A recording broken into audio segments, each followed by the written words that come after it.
Hi guys, and welcome to another social skills video. My name's Sarah, and today we're going to be talking about how to communicate better through text.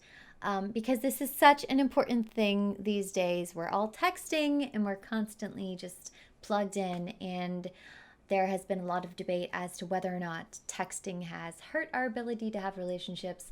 I think it has, and how it has negatively impacted the way that we have just relationships with each other. A lot can go wrong in text.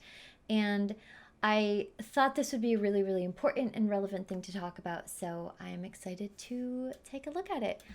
So to start off, I have an example here. This is a typical sort of example. I'm sure a lot of us have been in this kind of situation.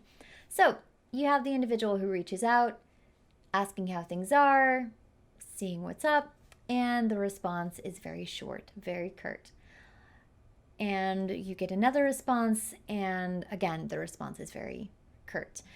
And so for something like this, you might think, oh, well, this is just how I talk. I just quickly get it out of the way. But the signals you're sending off here are kind of like, leave me alone. I don't have time for you. I'm not interested in this conversation. They're one-word responses. There's no engagement going on. There's no consideration or acknowledgement of anything that's said. Basically, no interest. So you see a conversation like this and you think, this is just so painful and wooden, and there's really nothing for me to go on. So let's take the same prompt. You get the same message, but you respond differently. This time you take time to acknowledge what was said. You share a little bit about what's going on with you. You ask the other person how they're doing. Now you have like a back and forth. You have something of substance here. And you now might retort, okay, but Sarah, that is going to take me forever. I cannot have text conversations like this. It's just going to take up too much of my time. So I wanted to see exactly how much time it took me to text this. And I timed myself. Do you have any guesses? I'll give you the answer. It was 27 seconds. So 27 seconds of my time for me to sit down and look at this and give it some thought. And that's it. Just 27 seconds. I'm sure everybody can afford to spend 27 seconds on something like this. And this is even kind of like a relatively long response. It doesn't even have to be that long. So it really just doesn't take a lot of time. And I kind of want to illustrate. Now, look at the difference between the way this response is versus this. Like this one is engaged and there's a lot more going on. So just for starters, just some things to keep in mind when you are texting people or when you're having these conversations is be responsive, show some signs of life, show that you're interested in actually what's being said. Just don't give them the one word response to sort of blow people off. Acknowledge what was being said too. This is something that happens a lot when we are texting back and forth or we're communicating an email or whatnot. We don't really read every part to see if there's something there that needed your comment on or if there's something that you might have overlooked. So make sure that you're acknowledging the important parts of the text that you need to be recognizing. So showing interest, yes, try to show interest in your conversation partner. Try to show interest in what they've said or in their life. If you don't like somebody, if you really don't want to talk to them, you don't have to force it. But I feel like your friends at least they deserve some of your time and they deserve some of your attention. So just try and keep these three things in mind when you are communicating with people that you're either trying to get to know or your friends or your family, people that you care about. It's going to go a long way just being polite in text. And finally, let's all stop pretending like we do not have the time. I'm guilty of this as well, where I think, oh, I just don't have time to get to that. And it's something that I've gotten a lot better with training and with practice. But this is an excuse people use. And it is not true. You do have the time. It's not a matter of, oh, I don't have the time. I don't have 27 seconds. You do have 27 seconds. You just don't want to do it or you won't make the time.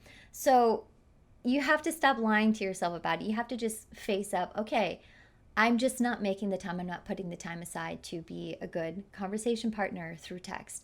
So try and stop lying to yourself and accept you do have time. It's just a matter of you trying to make time. All right, moving on to fillers. Now, you would look at this conversation and think, oh, what's wrong with this? The person seems engaged, they're paying attention, they're acknowledging what has been going on. So what's wrong? This is what is wrong. These three things are what is wrong. These filler words. A lot of people will put these, and yes, it's some iteration of lol or hey or haha or hee hee at the end of their sentence because they think, oh, well, it feels naked without it. I kind of have to put it down there. I promise you, your sentence will not be naked without a lol at the end of it. This is just the equivalent of a verbal, like, where we have these phrases that we go to and we kind of depend on. This is the equivalent of that. Now, this you might want to go back and review some of your conversations to see if this is the way that you interact.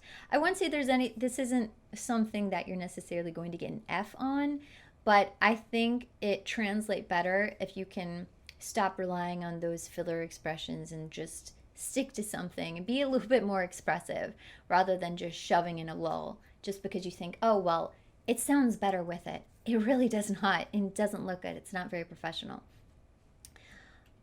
Moving on, I told you this might step on some people's toes. Now, I have to include a section about grammar because there is so many terrible things that people do with grammar these days. I know a lot of it is stylistic, so this might be something that you do, but only using lowercase is something that looks so, so I come from a legal background and I worked in law for several years, and we were very, very precise with our emails and our correspondence, and everything that you had to submit had to be flawless. And so when I see people talking like this, it hurts me on the inside. And I know this is a stylistic thing. I know some people think it looks better, but it does not, especially if you are an adult and you are trying to transition into, you have to juggle your casual social life alongside the way that you professionally communicate at work and with colleagues and superiors and whatnot. Just get out of this. It's not, I promise you, you are not losing a part of yourself if you graduate to using uppercase for pronouns and when you are supposed to. It's okay for you to go ahead and try some uppercase. It's not going to hurt you. And I know there's some other grammatical errors in here too. If you caught them, good for you. If you didn't, we're about to go over them. But yes, the only using lowercase it looks incredibly juvenile. And if you are currently doing this, it might be time to mix it up and try typing like an adult. So let's start with the biggest ones. Your. So there's a difference here. Your is you are when you're hungry. You're possessive. Your food is in the fridge. Easy, simple. Not a lot of people do this. They mix these up.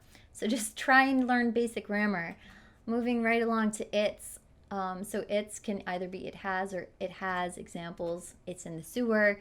It's got a balloon, versus it's without the apostrophe is possessive. So that means I don't know its motive. It's the possessive form of whatever the object is. Again, pay attention to those apostrophes.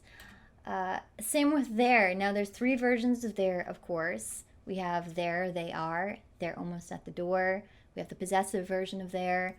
Their eyes are glowing red. And we have there as an adverb, which is basically like the opposite of here. So grab my bat over there. Or it can precede a sentence. There is something wrong with you.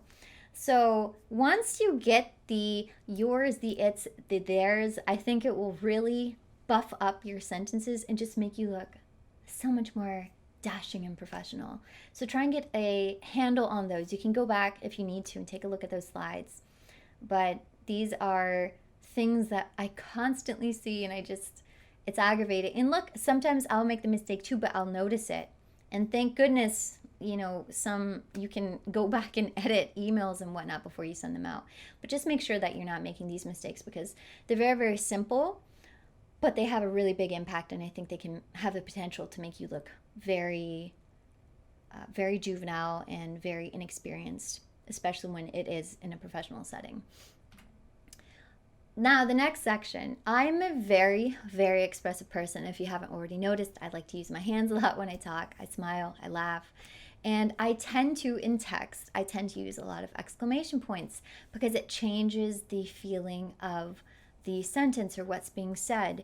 So you have an introduction like this, for example, hi Bill versus hi Bill, and you can see in the text when you read it, it's the same thing, but the punctuation completely changes the way the feeling is conveyed. So again, I can't wait versus I can't wait. One of these sounds more excited than the other. I'm not saying that you have to use exclamation points because some people just are not. That's not how. I mean, I'm probably sure there's a teacher out there who would say, this isn't right. You shouldn't be using exclamation points. But when you are talking in text and you're trying to convey emotion, especially with how limited text can express, I think it can really help to maybe look to see if you can change the tone of what you're saying by adding an exclamation point every now and then. So if you're uncomfortable with it, just try it on for size and see how it works. But I think it really changes the tone of the conversation and the way that something can be interpreted. So that's just a little suggestion for me. When you want something to sound a little bit more friendly, use an exclamation point. Quick trick. And last, I did not know what to call this category, so I just called it going overboard because there's a lot going on here. So the baby talk, the emoticons, the abbreviations, and the onomatopoeias, it's so cringy and it's so annoying. And especially when you find out that your conversation partner is an adult and this is how they're talking. It's just, this is possibly like the biggest turnoff in text. It's so unattractive. So please, if this looks familiar to you, if you are Truck in this scenario, please don't type like this. It's time to start typing like an adult. It's not cute, it's not charming, it's not wholesome. It's incredibly, incredibly off-putting and irritating and annoying. So yes, I had to stick this in here for people who might need to hear it. If your friends won't tell you, I'm telling you right now. Stop typing like this. Start typing like an adult. And that's it. So I hope you guys enjoyed this. If you liked me including examples and stuff in the slides, definitely let me know. I can do that for future videos. And next video is going to be a topic that is, again, very relevant with especially how like prevalent online dating is and things like that. But it's not how you look, it's how you act. So I will see you next week. And make sure you subscribe because I'm doing videos every week. And if you want to schedule a private session, I offer those one-on-one as well, so we can work on whatever things that you might need to personally improve. So thanks a lot for watching, and I'll see you next week. Bye.